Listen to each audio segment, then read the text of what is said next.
Lingkungan yang toksik sering ditemui di kehidupan sehari-hari seperti di lingkungan rumah, pertemanan, di sekolah, dan juga di kantor.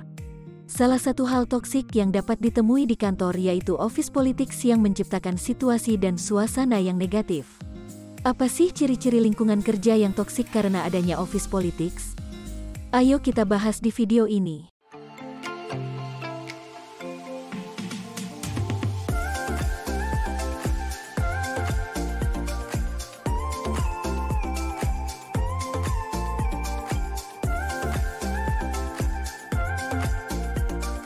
Hai Sobat 5, balik lagi sama Minli di sini. Di video kali ini, Minli akan membahas mengenai 5 ciri-ciri lingkungan kantor yang toksik dengan office politics. Office politics yang negatif dapat merugikan perusahaan. Selain kinerja karyawan yang menjadi turun, hal ini bisa menimbulkan citra perusahaan yang buruk. Mungkin tidak ada yang salah dari proses bisnisnya, namun citra perusahaan dapat menjadi buruk ketika orang-orang di dalamnya memainkan office politik dan lingkungan kerja yang toksik. Hal ini juga dapat menurunkan efisiensi dan efektivitas proses bisnis perusahaan karena perputaran turnover yang cepat di perusahaan tersebut. Minli akan memberitahumu ciri-ciri lingkungan kerja yang toksik agar kamu dapat terhindar dari situasi yang tidak baik. Tertarik untuk mendengar penjelasan Minli? Jangan lupa like, share, dan subscribe ya.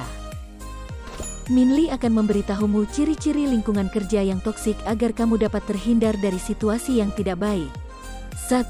Bullying dan gaslighting. Ketika kamu disudutkan oleh suatu kelompok di kantor kamu, dan disalahkan atas suatu keadaan padahal bukan salah kamu, hal itu termasuk lingkungan yang toksik. Hal ini tidak bisa dibiarkan karena sudah termasuk kesalahan berat yang akan membawa keadaan yang buruk. Kalau kamu sudah mengalami hal tersebut, kamu berhak untuk melaporkan ke bagian HRD kamu, leader kamu, atau bagian lain yang berwenang. Hal ini bisa membahayakan posisi kamu di kantor loh.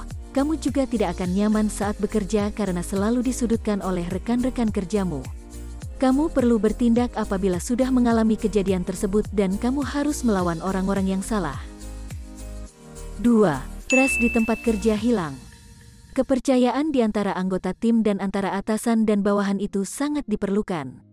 Ketika kepercayaan itu sudah tidak ada di antara anggota tim, dan di antara bawahan dan atasan, hal ini bisa menyebabkan tidak bisa mencapai tujuan yang sama dalam satu tim. Kamu juga tidak akan nyaman karena akan dicurigai dan bahkan mencurigai teman kerjamu. Padahal kepercayaan itu penting loh agar meminimalisir konflik dalam sebuah tim. 3. Konflik berkepanjangan. Setiap lingkungan pasti ada saja permasalahan yang terjadi. Namun kalau konflik tersebut berkepanjangan, itu yang menjadi masalahnya. Satu permasalahan yang tidak diselesaikan secara tuntas, maka akan menimbulkan permasalahan lain. Lalu masalah tersebut akan semakin bertumpuk sampai tidak bisa terselesaikan. Jika terdapat permasalahan di suatu lingkungan kerja, segeralah selesaikan permasalahan tersebut di antara pihak-pihak yang terkait sampai tuntas, agar nantinya masalah tersebut tidak diungkit kembali di kemudian hari. 4. Favoritisme. Mengistimewakan seseorang di tempat kerja, atau memberikan kewenangan lebih kepada seseorang adalah hal yang tidak diperbolehkan. Karena hal ini bisa menimbulkan iri kepada pihak lain, dan juga akan terjadi ketidakseimbangan antara hak dan kewajiban satu pihak dengan pihak lainnya. Favoritisme ini bisa menimbulkan kolusi, korupsi, dan nepotisme di sebuah perusahaan dan tentu akan merugikan perusahaan ke depannya. 5. Bekerja secara silo. Bekerja secara silo memiliki makna bahwa tidak mau berbagi informasi kepada pihak lain terkait pekerjaan yang dilakukannya. Bekerja silo dapat dilakukan secara pribadi maupun tim. Bekerja silo dapat merugikan perusahaan karena pekerjaan menjadi tidak efektif dalam proses bisnis perusahaan. Bekerja secara silo juga dapat membuat persaingan antara pribadi maupun antar kelompok, dan hal ini bisa mengurangi nilai-nilai moral para karyawan. Nah, gimana penjelasan dari Minli? Udah jelas belum? Tulis di kolom komentar ya pendapat Sobat 5. Oke, segitu dulu sharing dari Minli kali ini. Jangan lupa cek video Minli yang lain ya.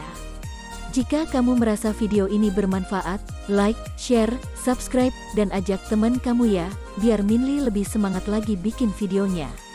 See you on the next video.